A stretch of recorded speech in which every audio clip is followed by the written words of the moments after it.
الحمدللہ والصلاة والسلام علی رسول اللہ اما بعد۔ قربانی کے جانوروں کے تعلق سے گفتگو چل رہی تھی کہ وہ کون سے عیب دار جانور ہیں جن کی قربانی قابل قبول نہیں ہوگی۔ اس میں سے ایک بات یہ بتائی گئی کہ اس جانور کے بارے میں جس کے دانت ٹوٹ گئے ہوں، پوپلا جس کے دانت ٹوٹ گئے ہوں، کچھ بھی دانت نہ ہوں منہ میں، تو بعض علماء نے کہا کہ یہ بھی عیب ہے اور اس کی وجہ سے اس کی صحت بھی متاثر ہوگی، اس لیے اس کی قربانی قابل قبول نہیں ہے۔ لیکن صحیح بات یہ ہے کہ اس کی قربانی کے قابل قبول نہ ہونے کی کوئی دلیل نہیں ہے، اس لیے اس کی قربانی ہو جائے گی۔ اس کے بعد میں الجدہ ایک جانور ذکر کیا گیا، یعنی وہ جانور جس کا تھن سوکھ گیا ہو، جس کا تھن سوکھ گیا ہو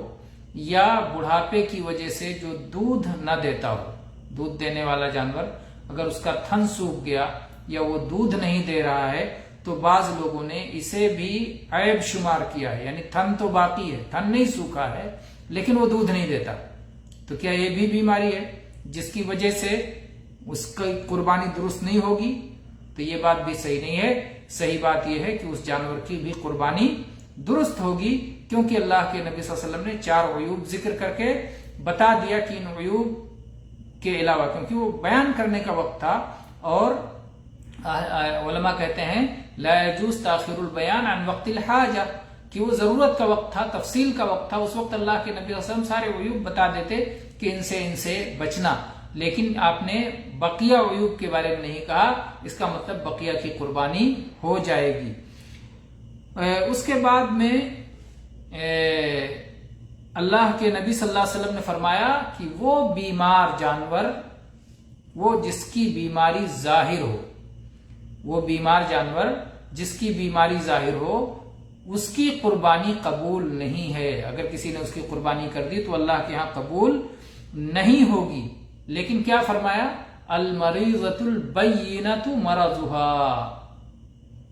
او المریضۃ البین مرضها، وہ بیمار جانور جس کی بیماری ظاہر ہو۔ بیماری ظاہر کس طرح ہوگی؟ یا تو بیماری اپنے اثرات کے لحاظ سے ظاہر ہوگی یا بیماری اپنی موجودہ حالت کے لحاظ سے ظاہر ہوگی۔ دیکھتے ہی جانور بیمار لگے یا اس کے اثرات بیماری، کوئی بیماری تو بظاہر نہیں دکھ رہی ہے لیکن جانور ہر دم سست رہتا ہے، کھاتا پیتا نہیں ہے، اسے بھوک نہیں لگ رہی ہے،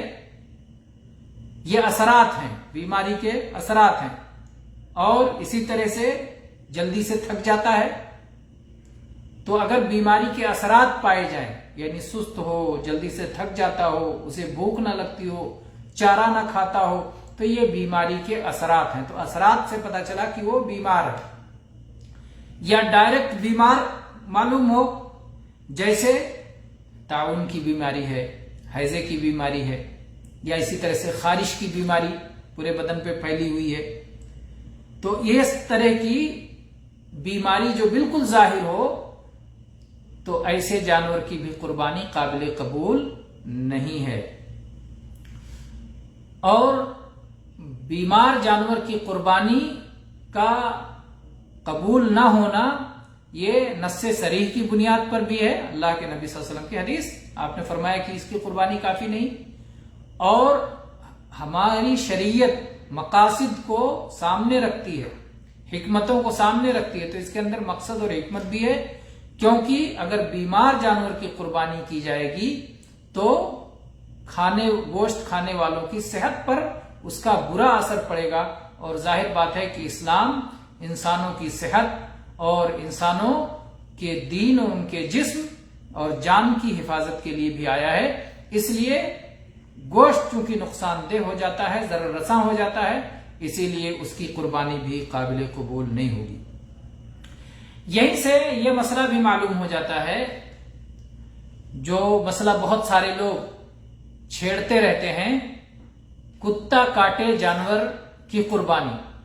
کسی جانور کو کتے نے کاٹ لیا، کسی جانور کو کتے نے کاٹ لیا، تو اب اس کی قربانی کی جائے گی یا نہیں کی جائے گی؟ تو دیکھا جائے گا کہ کتا کے کاٹنے کا اتنا اثر ہوا کہ یہ جانور بیمار میں شامل ہو گیا تب تو اس کی قربانی نہیں کی جائے گی، کیونکہ اللہ کے نبی صلی اللہ علیہ وسلم نے فرمایا کہ بیمار جانور کی قربانی قابل قبول نہیں۔ لیکن اگر ایسی بات نہیں ہے، معمولی کاٹا ہے یا اس کا علاج ہو گیا ہے اور اس کے کتے کا کوئی نقصان جانور تک نہیں پہنچا ہے، تو جب کتا کاٹا ہوا جانور حدیث کے اس حصے میں شامل نہیں ہوتا جس میں کہا گیا ہے کہ وہ بیمار جانور جس کی بیماری ظاہر ہو، اگر ایسی صورت نہیں پیدا ہوتی تو اس کی قربانی جائز ہے۔ لیکن اگر ایسی صورت پیدا ہو جائے کتے کے کاٹنے سے کہ وہ بیمار ہے اور اس کی بیماری ظاہر ہے جانور کی، تو ظاہر ہے کہ اس کی قربانی قابل قبول نہیں ہوگی۔ تو کتا نے جس جانور کو کاٹا اس کا شرعی حکم اسی حدیث سے معلوم ہوگا، المریضۃ البین مرضها، کہ وہ بیمار جانور جس کی بیماری ظاہر ہو اس کی قربانی قابل قبول نہیں ہے۔ کیا اسی میں وہ جانور بھی آ جائے گا جس کا پیٹ پھول گیا ہو، اتنا کھا لیا ہے، کھجور کھا لیا یا کوئی اور دانہ کھا لیا جس کی وجہ سے پیٹ پھول گیا ہے، پھولتا ہی جا رہا ہے، ہوا نہیں خارج ہو رہی ہے، تو کیا یہ جانور بھی بیمار ہے جس کی بیماری ظاہر ہے اور اس کی وجہ سے اس کی قربانی قابل قبول نہیں ہوگی؟ ظاہر ہے کہ وہ جانور اس وقت تک بیمار ہے اور اس کی موت کا اندیشہ ہے جب تک کہ ہوا خارج نہ ہو جائے اور پاخانہ نہ ہو جائے اس جانور کو، تو جب تک وہ اس حالت میں ہے، اس حالت میں اس کی قربانی جائز نہیں ہوگی۔ پیٹ پھولا ہوا ہے، گیس بھرا ہوا ہے، جانور تڑپ رہا ہے، پاخانہ نہیں ہو رہا ہے، بیماری کی کیفیت میں ہے، تو اس حالت میں قربانی نہیں ہوگی۔ لیکن یہ حالت اگر ختم ہو جاتی ہے اور جانور ٹھیک ہو جاتا ہے تو اس کی قربانی پھر قابل قبول ہوگی۔ اسی طرح سے کیا وہ بکری کہ ولادت سے پہلے جو خون بہنے لگتا ہے، خون جاری ہو جاتا ہے،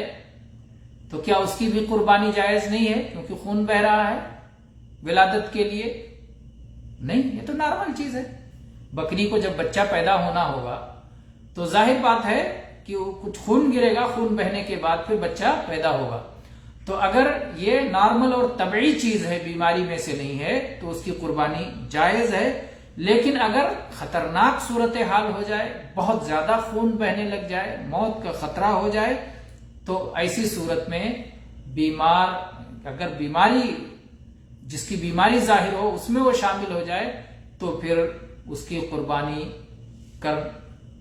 قربانی جائز نہیں ہوگی۔ اسی طرح سے وہ جانور جو کہیں کسی بلندی سے گرا اور بے ہوش ہو گیا، بے ہوشی کی حالت میں، تو جب تک بے ہوشی کی حالت میں ہے وہ ایسی بیماری میں ہے کہ جس کی بیماری ظاہر ہے، اس لیے اس کی بھی قربانی قابل قبول نہیں ہے کیونکہ اس کی بیماری بالکل ظاہر ہے۔ تو آج چند